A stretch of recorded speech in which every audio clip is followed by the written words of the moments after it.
ሰላም ውድ አድማጮቻችን፣ ይህ ያያ ስፖርት ነው። የእንግሊዝ ፕሪሚየር ሊግ አንድ ብሎ ሊጀመር ቀጣይ 38 ሳምንት ጨዋታዎች ይጠበቃሉ።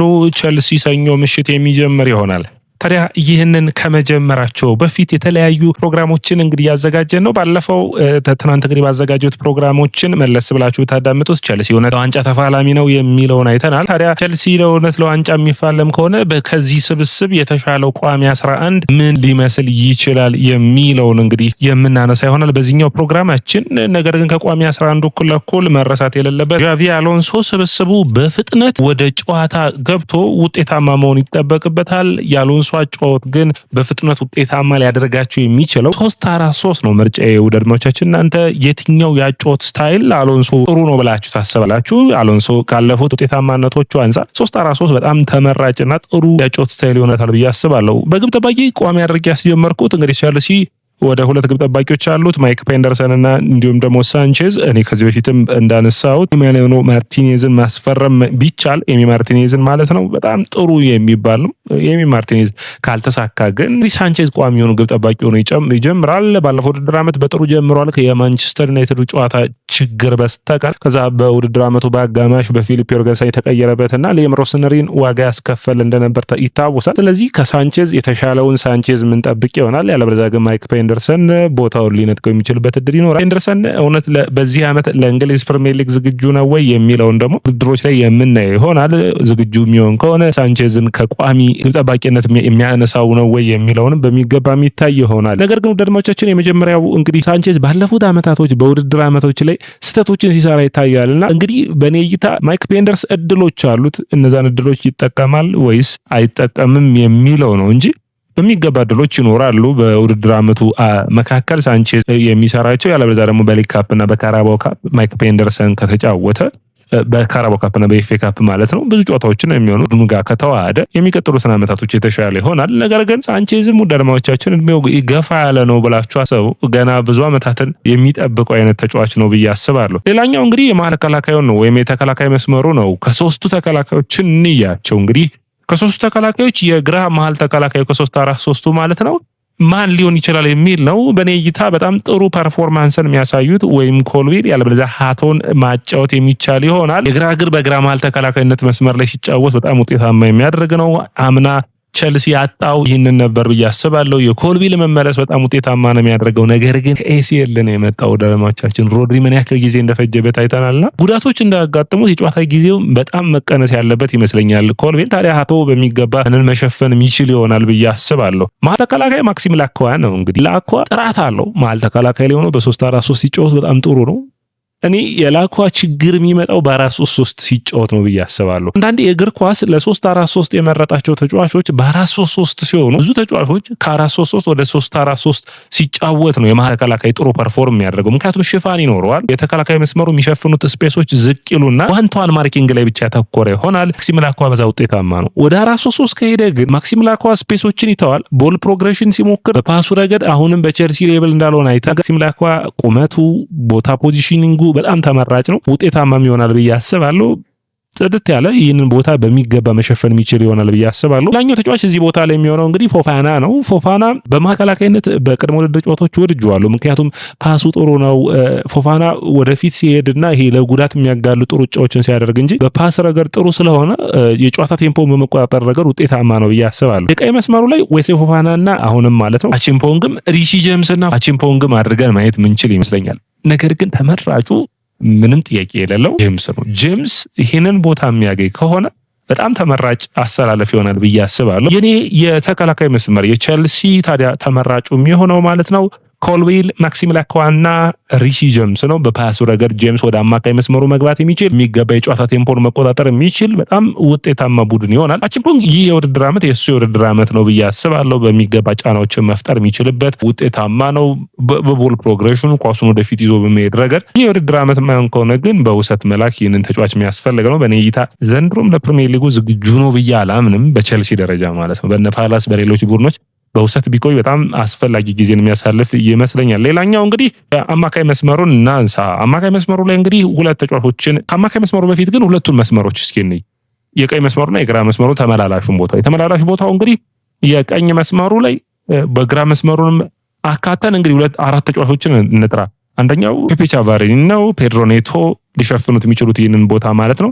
ማርኮ ፔሌስትሪን እና እንዲሁም ደግሞ በቦታው ላይ ማለት ነው የቀኙ ደግሞ ጉስቶ ሊሸፍን ይችላል። አሁን ባለው ስብስብ ውስጥ የትኛው ተመራጭ ነው? የቀኝ መስመሩ ማርኮ ፔሌስትሪኒ ለምን ግራ እግሩን እንዴት እንደሚጠቀመውና ወደ ግራ እግሩ ድሪብል የሚያደርግበት መንገድ በጣም ጥሩ የሚባል ነው። ነገር ግን ኔቶም ቢሆን ችግር የለውም። ለምንድን ኔቶ ራሱ የግራ እግር ተጫዋች ስለሆነ መስመሩን ጠብቆ ክሮስ የሚያደርግበት መንገድ ደግሞ የኔቶ ውጤታማ የሚያደርገው ነው። እንግዲህ አንዱ የሚጠበቅ ይሆናል። በኔ እይታ ግን ተከላካዩን ጄምስን ከመረጣችሁ በሶስቱ የማል ተከላካይ ፔሌስትሪኒ የተከላካዩን የመሸፈን አቅሙ ጥሩ ስለሚሆን ያንን መምረጥ የሚያስፈልግ ይሆናል ብዬ አስባለሁ። በግራ በኩል ፔፔ ቻቫሪኒ ያለበለዚያ ኔቶን ነው የምናየው።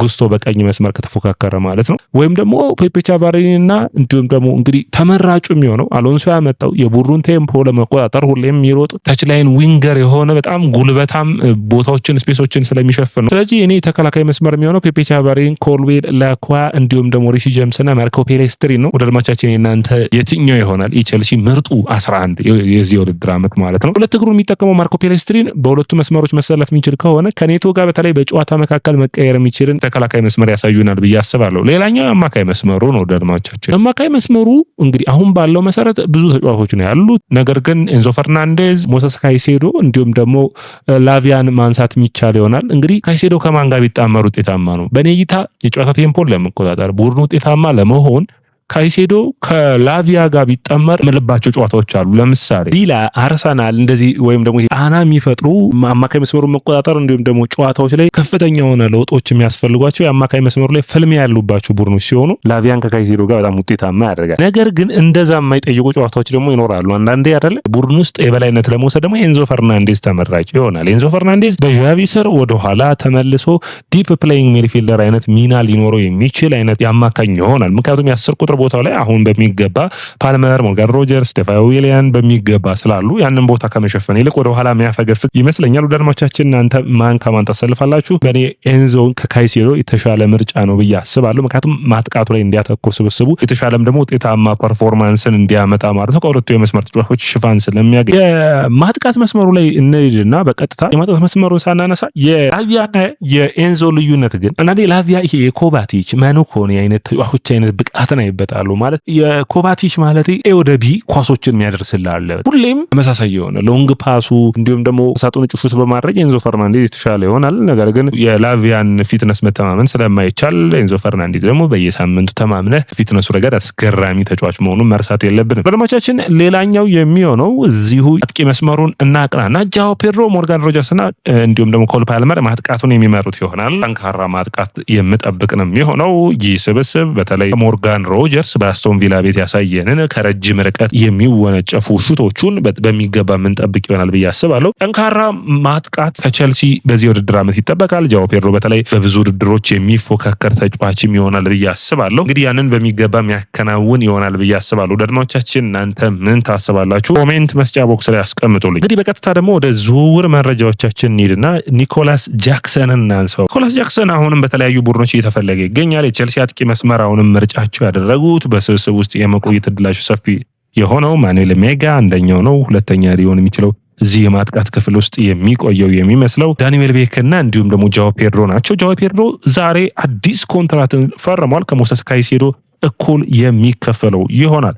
ቼልሲ እስከ ውድድር ዓመቱ መጨረሻ ወይም ደግሞ ይህ የዝውውር መስኮት እስከ መስከረም 1 ድረስ አሳሳቢ የሆነው የኤንዞ ፈርናንዴዝ የዝውውር ጉዳይ እንደሆነ የሚታወቅ ነው። ያን እንግዲህ ትንሽ ውሳኔን ፈጠን ብሎ ማምጣት የሚያስፈልግ ይሆናል ብዬ አስባለሁ። ሌላኛው እንግዲህ የተለያዩ መረጃዎችን እየወጡ ያየው ነውና አንዱ የሚሆነው በዚህ የዝውውር መስኮት ውድ አድማጮቻችን የዳሪዮ ኢሱጎን የሚመለከት ነው። ኢሱጎ አሁንም ቢሆን በዚህ ስብስብ ውስጥ በውሰት አቅንቶ ተመልሶ ቦታውን ለማስጠበቅ የሚጫወተው ተጫዋች ይሆናል ብዬ አስባለሁ። ጥሩ ብቃትን ጥሩ ፐርፎርማንስንም ያሳያል ብዬ አምናለሁ።